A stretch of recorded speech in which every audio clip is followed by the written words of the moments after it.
لم أبلغ أم لؤي زوجتي اللي متزوجها من 60 ليه؟ سنة ليه؟ إلا من سنة سابقة. ليه؟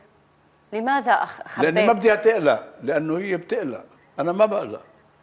حطيت راسي ونمت. هل انتصرت على السرطان؟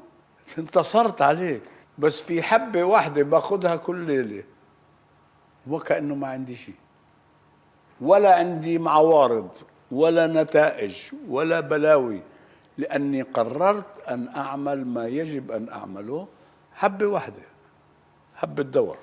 أنا أقوى من المرض وقررت أن أنتصر على المرض. سلامة قلبك. قد ايه عمرك دكتور؟ 85. العمر كله.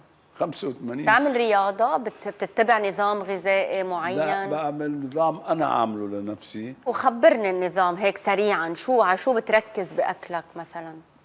بركز على قلة الأكل.